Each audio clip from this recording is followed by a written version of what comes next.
বললেন ওয়াকাদ কুনতু বাসীরা, দুনিয়ায় তো আমার চোখ ছিল, আমি তো চোখে দেখতাম, তাহলে কেন আপনি আমাকে অন্ধ করে হাজির করলেন?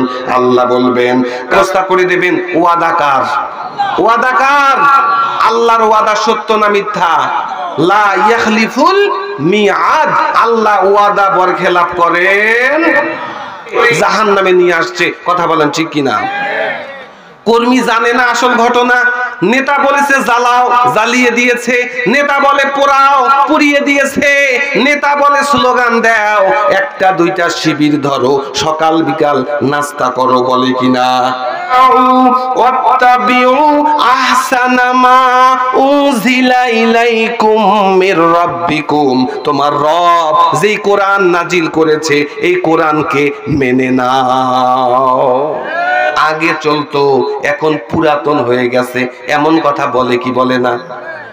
দেখবেন টকশোতে বসে, মাথায় একটা চুল নাই, বুদ্ধি বিক্রি করে খায়, এদের নাম বুদ্ধিজীবী। বুদ্ধি ঠেলায় মাথায় ছাদ বের হয়ে গেছে, এরা টকশোতে বসে নানান ভাবে ইসলামপন্থীদেরকে হেয় প্রতিপন্ন করে, বলে কোরআন আগে চলতো এখন আর চলে না। এমন লোক আছে না নাই? আপনি কতটুকু বুদ্ধির মালিক? আল্লাহ বললেন ওয়ামা উতিতুম মিনাল ইলমি ইল্লা কলিলা, আমি মানুষকে খুব কম জ্ঞান দান করেছি। কতটুকু জ্ঞান? মুফাসসিরিনগণ বলেন আটলান্টিক মহাসাগরের মধ্যে একটা পাখি তার ঠোঁট দিয়া যতটুকু পানি তুলতে পারে, আল্লাহর মহাজ্ঞান সমুদ্র থেকে আল্লাহ ততটুকু জ্ঞান মানুষকে দান করেছেন। এই এতটুকু জ্ঞান নিয়া এই মহাসমুদ্র জ্ঞান যেই আল্লাহর কাছে আছে, ওই আল্লাহর কোরআনকে অচল মনে করে এমন কুলাঙ্গার বাংলায় আছে না নাই? আল্লাহ বললেন যারা কোরআনকে অচল মনে করে, যারা মনে করে কোরআনের আইন আর চলে না, যারা মনে করে কোরআন দিয়া শুধু ঝাড়ফুঁক করা যাবে, যারা মনে করে কোরআন শুধুমাত্র কেউ মরে গেলে মাথার কাছে বসে পড়তে হবে, কোরআন দিয়া দেশ চলুক, এইটা যারা চায় না, কিয়ামতের ময়দানে আমার আপনার নবী মুহাম্মদ সাল্লাল্লাহু আলাইহি ওয়াসাল্লাম এই মানুষের বিরুদ্ধে আল্লাহর দরবারে মামলা দায়ের করবে। কার কথা? আল্লাহ বললেন যারা কোরআনকে অচল মনে করবে, যারা মনে করবে কোরআন দিয়ে এখন আর সমাজ চলে না, পরিবার চলে না, দেশ চলে না, বিচার চলে না, কিয়ামতের ময়দানে আপনার আমার নবী মুহাম্মদ সাল্লাল্লাহু আলাইহি ওয়াসাল্লাম ওই ব্যক্তির বিরুদ্ধে মামলা দায়ের করবেন। বলেন সুবহানাল্লাহ। আল্লাহর নবীর সুপারিশ ছাড়া আমরা কেউ জান্নাতে যেতে পারবো? বলেন। আল্লাহর নবীর হাতে হাউজে কাউসার আমরা চাই কি চাই না? যেই নবীর সুপারিশ ছাড়া আপনি আমি জান্নাতে যেতে পারবো না, যেই নবীর হাতের হাউজে কাউসার আমরা চাই, যখন সূর্যটা মানুষের মাথার কাছে নেমে আসবে, সূর্যের তাপে মানুষের মাথার মগজগুলা গলে গলে নাক আর কান দিয়া পড়বে, ওই মুসিবতের দিনে মানুষ পানি পানি বলে চিৎকার করতে থাকবে, এক ফোঁটা পানি দেওয়ার মতো আপনজন খুঁজে পাওয়া যাবে? ওই মুসিবতের দিনে আপনার আমার নবী মুহাম্মদ সাল্লাল্লাহু আলাইহি ওয়াসাল্লাম যদি আমাদের নামে মামলা দায়ের করে, বলেন তো জান্নাত পাওয়া যাবে? সম্মানিত হাজরিন, আপনারা উঠতেছেন কেন? আমি 12টার আগেই শেষ করব। 12টার 1 মিনিট পরেও মাইকের আওয়াজ শোনা যাবে না ইনশাআল্লাহ। আমি আপনাদের মেহমান, দাওয়াত করে নিয়ে আসছেন, আমার বাবার কথা শোনাচ্ছি, একটা কথাও আমি আমার নিজের মন প্রসূত বলবো না, বলার সময় পাবো না, তাফসীর করার সময় নাই, হুবাহু কোরআনের আয়াত আপনাদের সামনে বিবৃতি করছি, ঠিক কি না? আল্লাহ বললেন যারা কোরআনকে অচল মনে করে কিয়ামতের ময়দানে আল্লাহর নবী তাদের বিরুদ্ধে মামলা দায়ের করবেন। কার কথা? মামলা দায়ের করে কি বলবেন আপনার আমার নবী? আল্লাহ রাব্বুল আলামিন পবিত্র কুরআনুল কারীমের 25 নাম্বার সূরা, সূরার নাম সূরা ফুরকান। কি নাম? 25 নাম্বার সূরা 30 নাম্বার আয়াত। আমার আপনার নবী আল্লাহর কাছে মামলা দায়ের করে কি বলবেন? আল্লাহ বলেন وقال الرسول يا رب إن قوم اتخذوا هذا القرآن مهجورا আল্লাহর নবী আল্লাহর কাছে দাঁড়িয়ে বলবেন ইয়া রাব্বি, ও আমার রব, ইন্না কওমি ইত্তাখাযু, এই যে আমার উম্মত, এই যে আমার জাতির লোকেরা, এরা এই কোরআনটাকে মাহজুরা, পরিত্যক্ত, পরিত্যাজ্য, অচল মনে করেছিল। সুতরাং আজকে আপনার এই ন্যায় পরায়ণতার আদালতে আমি এই জাতির বিরুদ্ধে আপনার দরবারে মামলা দায়ের করলাম। নামাজি ব্যক্তি, হাজি ব্যক্তি, অথচ রাসূলের মামলার আসামি হবে, ঠিক কি না? আমি কি বুঝাইতে পারছি কথা? নামাজ পড়ে, হজে যায়, ইয়া নবী সালামু আলাইকা বলে, নবী রওজায় গিয়ে সালাম দেয়, অথচ কোরআনের আইনের বিরুদ্ধে কথা বলার কারণে, কোরআনটাকে অচল মনে করার কারণে আল্লাহ বলতেছেন কিয়ামতের ময়দানে নিজে নবী আল্লাহর দরবারে মামলা দায়ের করবে। আমরা কি আল্লাহর রাসূলের মামলার আসামি হতে চাই? কোরআনের পথে অবিচল থেকে আমার মরণ যেন হয়, কোরআনের পথে অবিচল থেকে আমার মরণ যেন হয়। আমিন বলেন। সম্মানিত হাজিরিন, যারা কোরআন বাদ দিয়া সংস্কার করতে চান, যারা কোরআন বাদ দিয়া মানুষের বানানো তন্ত্র মন্ত্র দিয়ে সমাজ সংস্কার করতে চান, কোরআনকে আলাদা করে দেন, কোরআনকে মনে করেন কোরআন শুধুমাত্র ঘরে পড়ার কিতাব, কোরআন শুধুমাত্র মসজিদে পড়ার কিতাব, কোরআন শুধুমাত্র তারাবির সময় খতম দেওয়ার কিতাব। আল্লাহ তাআলা তাদের ব্যাপারে কি বলেন? পবিত্র কোরআনে আল্লাহ তাআলা 20 নম্বর সূরা তহা 124 নম্বর আয়াত আল্লাহ রাব্বুল আলামিন বলেন, وَمَنْ أَعْرَضَ عَنْ ذِكْرِي فَإِنَّ لَهُ مَعِيشَةً ضَنْكًا। যারা কোরআনটাকে অবমূল্যায়ন করে, কোরআনটাকে যারা গুরুত্ব দেয় না, কোরআনটাকে যারা নিজেদের জীবনের কর্মসূচির অংশ মনে করে না, এই কোরআনটাকে যারা সানসেটের উপরে তুলে রাখে, কোরআন বাদ দিয়া যারা সমস্যার সমাধান করতে চায়, আল্লাহ বললেন আমি আল্লাহ কি করব? মাঈশাতাং দঙ্কা, তাদের জীবন যাত্রাকে সংকুচিত করে দেব। যত চেষ্টা করো এই সংকোচন থেকে বের হতে পারবা।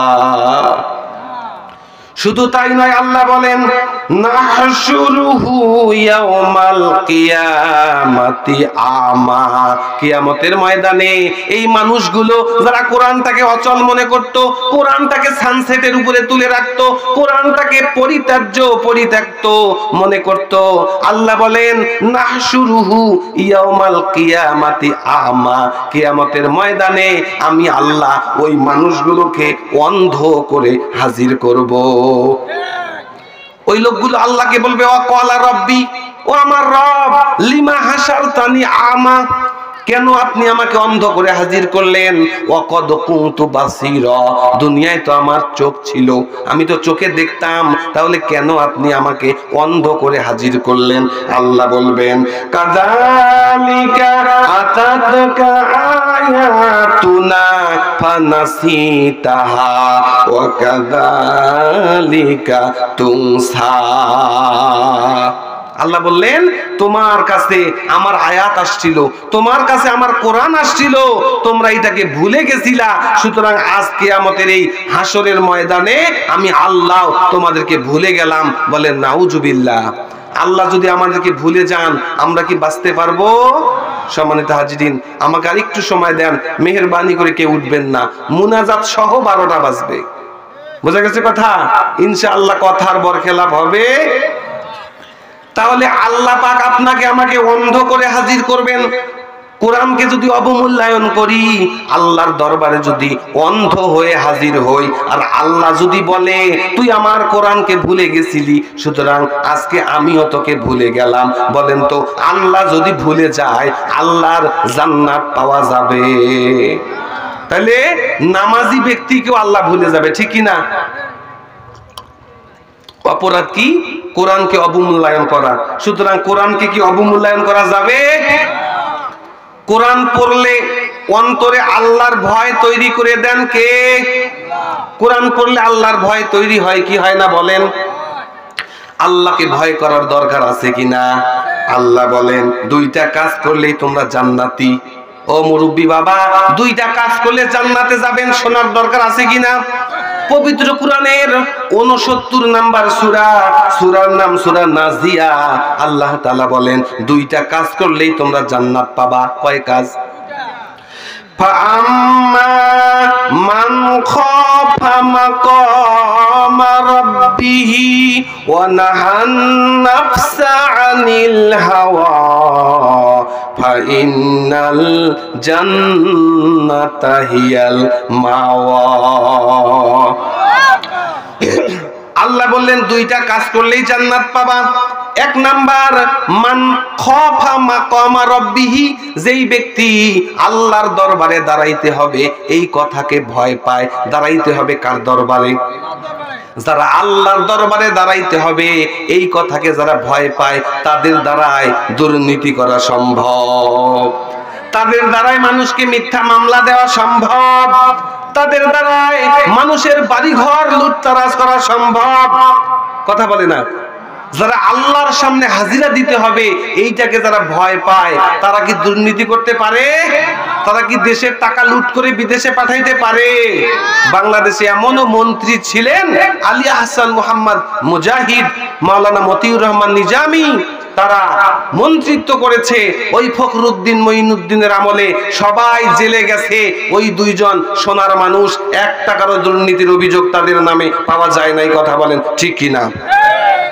জাতির লোকেরাই সোনার মানুষগুলোকে চিনল না, মিথ্যা ট্রাইব্যুনাল গঠন করে মিথ্যা অভিযোগ দিয়া এই সোনার মানুষগুলোকে দুনিয়া থেকে বিদায় করে দিল। আজ হোক কাল বাংলার মানুষের কাছে প্রমাণ হবে আমাদের নেতারা কোনো অপরাধ করে নাই, তারা নির্দোষ। এটিএম আজহারুল ইসলামের বাড়ির কাছে আমার বাড়ি। দোয়া করবেন আগামী 20 ফেব্রুয়ারি তার আপিল শুনানির পরবর্তী ডেট ধার্য করা হয়েছে। আল্লাহ যাতে করে বিএনপির লুৎফুর জামান বাবরকে যেমন মুক্ত আকাশে আল্লাহ 17 বছর পরে বের করেছেন, আমাদের ওই সময়ের একমাত্র জীবিত সিপাহ সালার, আমাদের সোনালী দিনের একমাত্র নেতা এটিএম আজহারুল ইসলামকেও অতি সত্বর মুক্তি দিতেই হবে। কথা বলেন ঠিক কিনা? জাগলে জোয়ার রুখবে কে আর এই জনতার ঢল, আমার নেতার মুক্তি তোরা দিবি কিনা বল। জাগলে জোয়ার রুখবে কে আর এই জনতার ঢল, আজহার ভাইয়ের মুক্তি তোরা দিবি কিনা বল। গোলাম আজম সাইদি নিজামি মুজাহিদ, গোলাম আজম সাইদি নিজামি মুজাহিদ, কামরুজ্জামান কাদের মোল্লা আমাদের অহংকার বল। ঠিক না? আপনারা যাদেরকে রাজাকার বলেন তারাই আমাদের ইমানের শক্তি। তাদের হাসতে হাসতে ফাঁসির মঞ্চে যাওয়ার গল্প আমরা যতই শুনি এই বিপ্লবে আমাদের রক্ত তত উদ্বেলিত হয়। কথা বলেন ঠিক কিনা? সম্মানিত হাজিরিন, সুতরাং আল্লাহকে ভয় করে চলার দরকার আছে কিনা? আল্লাহ বললেন যারা আল্লাহকে ভয় করে চলে তাদের যে কোনো বিপদে উদ্ধারের রাস্তা কে তৈরি করে দেন? কার কথা? আল্লাহ তাআলা পবিত্র কোরআনের 65 নম্বরে একটা সূরা আছে, সূরার নাম সূরা হজ। কি নাম? সূরা হজের 2 নম্বর আয়াত বের করে দেখবেন। আল্লাহ বলেন وَمَن يَتَوَكَّلْ عَلَى اللَّهِ فَهُوَ حَسْبُهُ।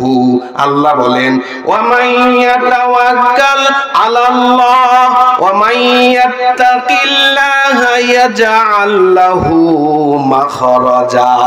যারা আমার আল্লাহকে ভয় করে চলে, যেই গোষ্ঠী, যেই পরিবার, যেই দেশের মানুষ আমি আল্লাহকে ভয় করে জীবন যাপন করে, ইয়াজআল লাহু মাখরাজা, ওই ব্যক্তির জীবন চলার পথে যে কোনো সমস্যায় যদি পড়ে ওই সমস্যা থেকে উদ্ধারের জন্য ইয়াজআল লাহু মাখরাজা, আমি আল্লাহ রাস্তা তৈরি করে দেই।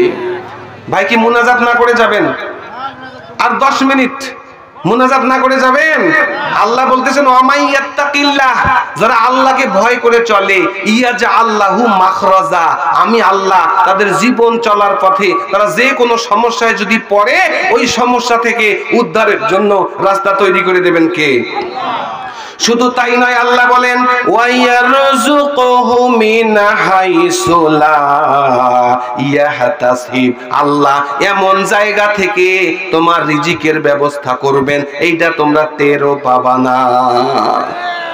আল্লাহকে ভয় করে জীবন চালান, দেখবেন আল্লাহ এমন জায়গা থেকে আপনার রিজিকের ব্যবস্থা করবেন, আপনি টেরও পাবেন না, আপনি বুঝবেনও না, আপনি চিন্তাও করতে পারবেন না যে এইখান থেকে আমার এই টাকাটা আসার কথা ছিল। আল্লাহকে ভয় করে চলার কারণে আল্লাহ আপনার চিন্তার বাহির সোর্স থেকে আল্লাহ রিজিকের ব্যবস্থা করে দেবেন। ওয়াদাকার, ওয়াদাকার, আল্লাহর ওয়াদা সত্য না মিথ্যা? লা ইয়াখলিফুল মিআদ, আল্লাহ ওয়াদা বরখেলাপ করেন। শুধু তাই নয়, আল্লাহ বললেন ওয়ামাইয়াতাওয়াক্কাল আলাল্লাহি ফাহুয়া হাসবুহু, যেই জাতি আমি আল্লাহর উপরে ভরসা করে ওই জাতির জন্য আমি আল্লাহ যথেষ্ট। আল্লাহ যদি কারোর যথেষ্ট হয় তার কোনো ভয় আছে নাকি? চেয়ারম্যান সাহেব যদি বলে তোর মেয়ের বিয়ে আছে আর আমি আছি, টেনশন করিস না। এমপি যদি বলে আমার ভোটের সময় নিজের টাকা খরচ করে মানুষের কাছে ভোট চাইছিস, সুতরাং তোর সমস্যা আছে, তোর ছেলের চাকরি আছে আর আমি আছি, কোনো টেনশন করবি না। বলেন তো ওই ব্যক্তির কি কোনো টেনশন হবে? চেয়ারম্যানের কথায় আপনি আশ্বস্ত হইতে পারেন, এমপির কথায় আপনি আশ্বস্ত হইতে পারেন, অথচ এই চেয়ারম্যান এমপি পাল্টি খাইতে পারে কিনা? আল্লাহর কথা কি পাল্টে যাবে? ওই আল্লাহ বলছেন ওয়ামাইয়াতাওয়াক্কাল আলাল্লাহ ফাহুয়া হাসবুহু, যারা আমি আল্লাহর উপরে তাওয়াক্কুল করতে পারবে, ভরসা করতে পারবে, আমি আল্লাহই তাদের জন্য যথেষ্ট। সম্মানিত হাজিরিন, নবীদের জীবনে এমন ঘটনা আছে কিনা? ইব্রাহিম আলাইহিস সালামকে আগুনে ফেলে দিয়েছে, ফেরেশতা এসে বলছে একটু অর্ডার করেন পানি ঢেলে দেই। ইব্রাহিম বলছে যেই আল্লাহর ইবাদত করার অপরাধে আজকে আমাকে এখানে নিক্ষেপ করা হয়েছে, ওই আল্লাহ অন্ধ নন, আমি ভরসা করি কার উপরে? আল্লাহকে উদ্ধার করেছে, আগুনকে অর্ডার করেছে ইয়া নারু কুনি বারদাও ওয়া সালামান আলা ইব্রাহিম, ও আগুন ইব্রাহিমের উপরে প্রশান্তিদায়ক ঠান্ডা হয়ে যাও। কথা বলেন ঠিক কিনা? ইউনূস আলাইহিস সালামকে মাছে খাইছে, মাছের পেটের ভিতর থেকে নেতাকে ডাকলে শুনতো না। এই দুনিয়ায় মিথ্যা যদি কোনো অভিযোগে আপনি জেলে যান, অপরাধ করেও যদি জেলে যায়, নেতার ফোনে ছাড়া পায় কিনা? নেতার চামচা যদি অপরাধও করে তার নামে থানায় কোনো মামলা নেয় না, ঠিক কিনা? গত 16 বছর আমরা দেখেছি এলাকার পাতি নেতা যারা একটা করে কর্মীও না, সমর্থক, তাদের দাপটে সমাজের মানুষ অস্থির, ঠিক কিনা? অপরাধ করবে, চাঁদাবাজি করবে, খুন খারাপির সঙ্গে লিপ্ত হবে, তাদের কোনো বিচার নাই। নেতার ফোন আছে না নাই? ইউনূস আলাইহিস সালাম নেতাকে ডাকলে শুনতো? নেতাকে ডাকলে শুনতো না, বাপকে ডাকলেও শুনতো না। ডেকেছেন কাকে? আল্লাহর কাছে দোয়া পড়েছেন। আল্লাহ বলেন ফাস্তাজাবনা লাহু ওয়া নাজ্জাইনাহু মিনাল গাম্মি, আমি আমার ইউনূসের ডাকে সাড়া দিয়েছি, তাকে ওই বিপদ থেকে উদ্ধার করেছি। আল্লাহ কথা এখানেই শেষ করেন নাই।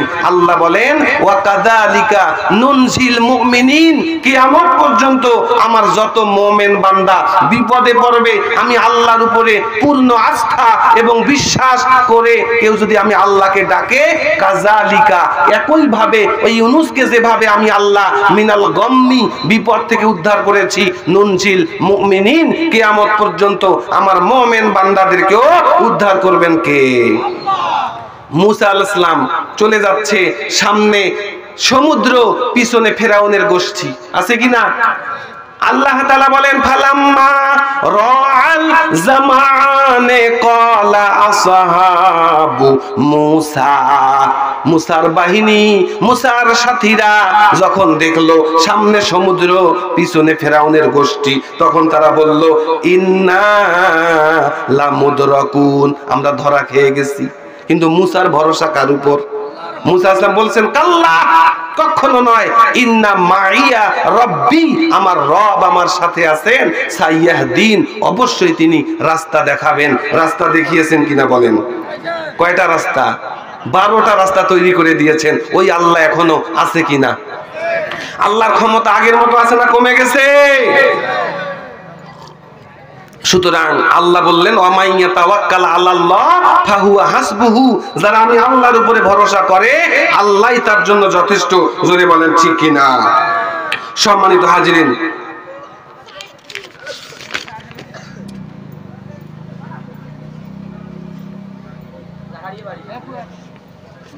সম্মানিত হাজিরিন, তাহলে আমাদের ভরসা কে? আল্লাহকে ভয় করে চলার দরকার আছে কি নাই? সম্মানিত হাজিরিন, শুধু কি আমরা ভয় করে চললে হবে, নাকি আমাদের সমাজের যারা গার্জিয়ান, সমাজে যারা নেতা, তারাও ভয় করবে কাকে? কথা বলেন। কিয়ামতের ময়দানে, এটা বলে শেষ করি, কিয়ামতের ময়দানে আল্লাহ যখন বিচারের ফয়সালা দিয়ে দেবেন, বিচারের মীমাংসা যখন হয়ে যাবে, আল্লাহ তাআলা এই অপরাধীদেরকে বলবে, আচ্ছা এত নবী পাঠাইছিলাম, এত হুজুর ওয়াজ করছে, এত তাবলিগের ভাইয়েরা তোদেরকে দাওয়াত করছে, এত ইসলামী আন্দোলনের জামাত শিবিরের তাবলিগের চরমনাইয়ের ভালো ভালো মানুষগুলো তোমাদেরকে ইসলামী আন্দোলনের দাওয়াত দিছে, আচ্ছা তোমাদের কাছে কি কোনো নবী আসে নাই? আল্লাহ জিজ্ঞেস করবে, আল্লাহ ইয়াতিকুম রুসুলুম মিনকুম ইয়াতলুনা আলাইকুম আয়াতি রাব্বিকুম, তোমাদের কাছে এমন কেউ আসে নাই যে আমি আল্লাহর আয়াতগুলো তোমাদেরকে বলছে? এমন কেউ আসে নাই? ক্বালু বালা, তখন তারা বলবে হ্যাঁ আসছিল। আসছে না নাই বলেন? আল্লাহ বলবেন তাহলে কেন মানিস নাই? আমার দাওয়াত পাওয়ার পরেও কেন আজকে জাহান্নামে আসলি? কারণ কি? জাহান্নামীরা কি জবাব দেবে? قالوا ربنا إنا أطعنا سادتنا وكبراءنا فأضلونا السبيلا। এরা বলবে আল্লাহ ইন্না আতানা সাদাতানা ওয়া কুবারানা, আমরা আমাদের নেতাদের কথা এবং বড় ভাইদের কথা শুনেছিলাম, ফাআদাল্লুনা সাবিলা, তারাই আমাদেরকে তোমার রাস্তা থেকে গোমরা করে জাহান্নামে নিয়ে আসছে। কথা বলেন ঠিক কিনা? কর্মী জানে না আসল ঘটনা, নেতা বলেছে জ্বালাও, জ্বালিয়ে দিয়েছে, নেতা বলে পোড়াও, পুড়িয়ে দিয়েছে, নেতা বলে স্লোগান দাও, একটা দুইটা শিবির ধরো, সকাল বিকাল নাস্তা করো, বলে কিনা? নেতা বলেছে ওয়াকুবারানা, বড় ভাইয়েরা বলেছে, ক্যাম্পাসের বড় ভাই ডাক দিয়েছে বড় ভাইয়ের কথায়, ওই বুয়েটের মেধাবী শিক্ষার্থী আবরার ফাহাদকে তারা সাপের মতো পিটিয়ে মেরেছে। কথা বলেন ঠিক কিনা? নেতা বলেছে নিরপরাধ নিরস্ত্র এই বাচ্চাগুলোকে গুলি করো। কর্মী বোঝে নাই, আন্দাজে 10 টাকা 20 টাকার লোভে, একটা পদ পদবীর লোভে নেতার কথা বড় ভাইয়ের কথা শুনে নিরপরাধ মানুষকে নির্যাতন করেছে কিনা বলেন? বড় ভাই কি জিনিস আমরা যারা বিশ্ববিদ্যালয়ে পড়াশোনা করেছি, আমরা যারা হলে থেকেছি, আমরা জানি এই বড় ভাইয়েরা কি জিনিস। আমার ছোট ভাই বুয়েটে পড়াশোনা করে, পড়াশোনা শেষ, এই আবরার ফাহাদ যে হলে, তার পাশের হলেই। আমার বড় ভাই আগে বলে নাই, কিন্তু যখন এই হত্যাকাণ্ড হলো, তাদের ফেসবুকে লেখালেখি হলো, তখন আমার ভাই বলেছে তার উপরেও কি পরিমাণে তারা নির্যাতন করেছে। সম্মানিত হাজিরিন, এই কিয়ামতের ময়দানে এরা বলবে ইন্না আতানা সাদাতানা ওয়া কুবারানা, ও আল্লাহ আমরা আমাদের নেতাদের কথা শুনতাম এবং বড় ভাইদের কথা শুনতাম, ফাআদাল্লুনা সাবিলা, এরাই আমাদেরকে রাস্তা গোমরা বানাইছে। আল্লাহ বলে ঠিক আছে, নেতাদের কথা শুনেই কাজ করছো? নেতারা তো লাগেজ নিয়ে পালাইছে, ঠিক কি না? নেতারা তো আত্মগোপনে গেছে। যাদের ক্ষমতা টিকায় রাখার জন্য মানুষের উপর নির্যাতন করেছো, তারা তো আজকে কেউ রাস্তায় নাই, ঠিক না? এখন যাবা কোথায়? আল্লাহর এই বান্দারা বলবে আল্লাহ এত সহজে তো ছেড়ে দিতে পারি না, যাদের কারণে আমরা গোমরা হয়ে গেলাম তাদেরকে নিয়ে আসে। এরা আল্লাহকে বলবে আল্লাহ নিয়ে আসেন, রব্বানা আরিনাল্লাযাইনা আদাল্লানা মিনাল জিন্নি ওয়াল ইনস, এই মানুষ এবং জিন শয়তানদের যাদের প্ররোচনায় প্ররোচিত হয়ে আমরা আজকে জাহান্নামে আসছি, এদেরকে নিয়ে আসেন, নাজআলহুমা তাহতা আকদামিনা, ওদেরকে পায়ের নিচে ফেলে তাদের বুকে পাড়া দিয়ে এরপরে আমরা জাহান্নামে যাব। আজকে আপা আপা বলেন, অথচ কিয়ামতের ময়দানে এই আপার বিরুদ্ধে আপনারা মামলা দায়ের করবেন, ঠিক কিনা বলেন? সুতরাং এই নেতা এখন থেকে চেনার দরকার আছে কিনা। এই নেতা কর্মীদেরকে যখন ধরে নিয়ে আসবে, এটা বলার সময় নাই, আল্লাহ শয়তানকেও ধরে নিয়ে আসবে। কিয়ামতের ময়দানে মানুষ শয়তানকে দেখতে পারবে। নেতাকে নিয়ে আসবে, নেতা কর্মীর তর্ক লাগবে, কোরআনে আসছে রেফারেন্স সহ। নেতা অস্বীকার করবে, বলবেন না একটু পদের লোক দেখাইছি, একটু বিরানির লোক দেখাইছি, একটু তোমাদেরকে ধান্দা দেখাইছি চাঁদাবাজির, সাথে সাথে দৌড়াইছো, আর আজকে আমাদের দোষ দিচ্ছ, আজকে অস্বীকার করলাম। তখন এই কর্মীরা কি বলবে? আফসোস করে বলবে, ইয়া লাইতানা আতানা আল্লাহ ওয়া আতানার রাসূলা। আল্লাহ সারা মাবুদ নাই, রাসূল সারা নেতা নাই। আল্লাহ সারা মাবুদ নাই, রাসূল সারা নেতা নাই। ইসলাম সারা নাই রে কোনো দিন, সেই দিনে আজ হও রে শামিল কুল্লু মুসলিমিন। সেই দিনে আজ হও রে শামিল কুল্লু মুসলিমিন। এই অপরাধীরা বলবে, ইয়া লাইতানা, হায় আফসোস, আতানা আল্লাহ ওয়া আতানা রাসূলা, যদি আমরা আল্লাহ এবং রাসূলের আনুগত্য করতাম, এই নেতাদের কথা না শুনতাম, আমরা যদি আল্লাহ এবং রাসূলের কথা শুনতাম, আজকে আমাদেরকে জাহান্নামে আসতে হতো। লাস্ট কথা, এই কর্মীরা আরেকটা আফসোস করবে। আল্লাহ তাআলা পবিত্র কোরআনে সূরা বাকারা বের করবেন 2 নাম্বার সূরা 167 নাম্বার আয়াত। আল্লাহ বলেন, কর্মীরা আফসোস করে গায়ে কামড় দেবে, নিজের আঙ্গুল কামড় দিয়ে দিয়ে আফসোস করে বলবে, লাউ আন্না লানা কাররাতান ফানাতাবাররা মিনহুম কামা তাবাররু মিন্না। আল্লাহ, আর একবার যদি আমাকে দুনিয়ায় যাইতে দিতা, এই নেতারা আজকে যেভাবে আমাদেরকে অস্বীকার করলো, আমরা যদি আরেকবার দুনিয়ায় যাই, এদেরকেও আমরা অস্বীকার করব, গলা ধাক্কা দিয়া বের করে দেব। কথা বোঝা গেছে? কর্মীদেরকে যখন নেতারা অস্বীকার করবে, কেমন বোকা আপনাদের নেতারা, এমন কিছু টাকা পাচার করেছে সারা জীবন দেশে না আসলেও তাদের চলবে। আর চামচারা এখন স্কুলেও যাইতে পারে না, কলেজেও যাইতে পারে না, গ্রামেও থাকতে পারে না, ঠিক কি না? এই মামলা হবে কিয়ামতে। ওরা আফসোস করে বলবে, আল্লাহ, যেভাবে তারা আমাদেরকে আজকে কামা তাবাররাউ মিন্না, এরা যেভাবে আমাদেরকে রেখে পালিয়ে গেল, অস্বীকার করলো, আরেকবার যদি দুনিয়ায় যাইতে পারি, আমরাও এদেরকে অস্বীকার করব, এদের কথা আর শুনবো। তো আফসোস কি কিয়ামতে গিয়ে করবেন, নাকি দুনিয়াতে সংশোধনের দরকার আছে? তওবার রাস্তা খোলা আছে কিনা বলেন? পবিত্র কোরআনের 39 নাম্বার সূরা, সূরার নাম সূরা জুমার। আল্লাহ তাআলা বলেন, কুল ইয়া ইবাদ, হে আমার বান্দারা, লা তাকনাতু মির রাহমাতিল্লাহ, আল্লাহর রহমত থেকে, আল্লাহর দয়া থেকে নিরাশ হয়ে যেও না। আল্লাহর ক্ষমার দরজা খোলা আছে কিনা? ইন্নাল্লাহা ইয়াগফিরুয যুনুবা জামিআ, আল্লাহ তোমাদের সব অপরাধ মাফ করে দেবে। শর্ত 3টা। কয়টা? 1 নাম্বার শর্ত, আল্লাহ বলেন, ওয়া আনিবু ইলা রাব্বিকুম, রবের দিকে ফিরে আসো। এতদিন কি করেছো বাদ দিয়ে দাও। এতদিন কাদের কথা শুনেছো, কাদের পিছনে চলেছো, কাদের হুকুম তামিল করেছো। কিয়ামতে আফসোস করার আগে দুনিয়ায় এখনো সময় আছে, তাদেরকে ছেড়ে দিয়া ওয়া আনিবু ইলা রাব্বিকুম, তোমার রবের দিকে ফিরে আসো। ওয়া আসলিমু লাহু, রবের কাছে আত্মসমর্পণ করো। এতদিন কি করেছো, কাদের গোলামি করেছো, কাদের কাছে নম করেছো, সব বাদ দিয়া রবের দিকে আসো। ওয়া আসলিমু লাহু, রবের কাছে, রবের বিধিবিধানের কাছে, এই কোরআনের কাছে মাথা নত করে দাও। পরের আয়াতে আল্লাহ বলেন, ওয়াত্তাবিউ আহসানা মা উনজিলা ইলাইকুম মির রাব্বিকুম, তোমার রব যেই কোরআন নাজিল করেছে, এই কোরআনকে মেনে নাও। শর্ত কয়টা? এতক্ষণের আলোচনা সব বাদ দিয়ে দেন, ভুলে যান। এতটুকু মনে রাখেন, 39 নাম্বার সূরা, সূরা জুমারের মাঝামাঝি গিয়ে দেখবেন আল্লাহ বলেন যে এতদিন কি করেছো, হতাশ হইও না। মনে করিও না যে আল্লাহ তোমাকে মাফ করবেন না। মনে রাখবা ইন্নাল্লাহা ইয়াগফিরুজ যুনুবা জামিআ, আল্লাহ তোমাদের সব অপরাধ মাফ করে দেবেন। শর্ত তিনটা। কয়টা? এক নাম্বার, আগের সব বাদ দাও, লাথি মারো যারা তোমাদেরকে রেখে পালিয়ে গেল, যারা তোমাদের বিপদে তোমাদেরকে রেখে তারা লাগেজ নিয়ে চলে গেল, লক্ষ কোটি টাকা তারা নিয়ে চলে গেল, 14 গোষ্ঠী বসে খাইলেও তাদের কোনো সমস্যা হবে?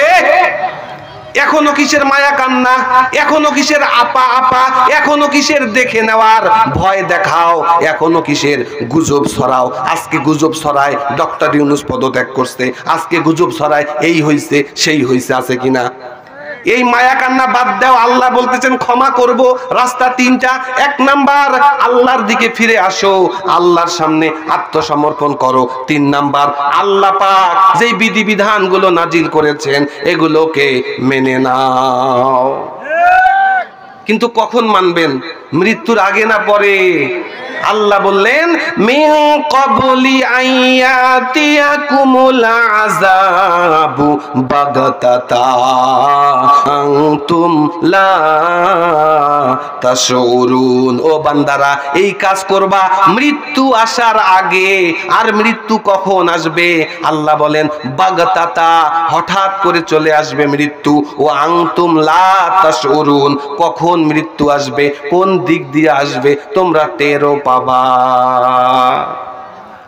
আমার মরণ আসিবে কখন কেউ তো জানে না, আমার মরণ আসিবে কখন কেউ তো জানে না। আমি মরে গেলে আমায় তোমরা ভুইলা যাইও না, আমি মরে গেলে আমায় তোমরা ভুইলা যাইও না। আমার মরণ আসিবে কখন কেউ তো জানে না। সম্মানিত হাজিরিন, অনেক কথা ছিল, সময় সংকীর্ণতার কারণে মিনিমাম 2 ঘন্টা ছাড়া আলোচনা কি শেষ করা যায়? আমি বারবার বলেছিলাম আমাকে 10টার আগে মঞ্চ দিতে হবে। যে প্রিপারেশন ছিল, যে বক্তব্য আমার এখানে সিলেবাসভুক্ত ছিল, আমি কথা সম্পূর্ণ করতে পারলাম না। মাঝখানে ফিনিশিং দিলাম, মনে হয় বুঝাইতে সক্ষম হয়েছি। কোরআনের আইন চাই কি চাই না? যারা কোরআনের আইন চাই না, আল্লাহ বললেন ফাউলাইকা হুমুল কাফিরুন ফাউলাইকা হুমুজ জালিমুন ফাউলাইকা হুমুল ফাসিকুন। এরা জালেম, এরা কাফের, এরা ফাসিক। সুতরাং কোরআনকে কি আমরা মানতে রাজি আছি? কোরআন শুধুমাত্র ঝাড়ফুকের কিতাব না। আল্লাহ বললেন এই কারণে কোরআন নাজিল করেছি লিতাহকুমা বাইনান নাসি বিমা আরাকাল্লাহ, যাতে করে আল্লাহর সিদ্ধান্ত অনুযায়ী দেশ চলে, দেশের রাষ্ট্র চলে, দেশের সংবিধান চলে, দেশের আদালত চলে। ঠিক কিনা বলেন?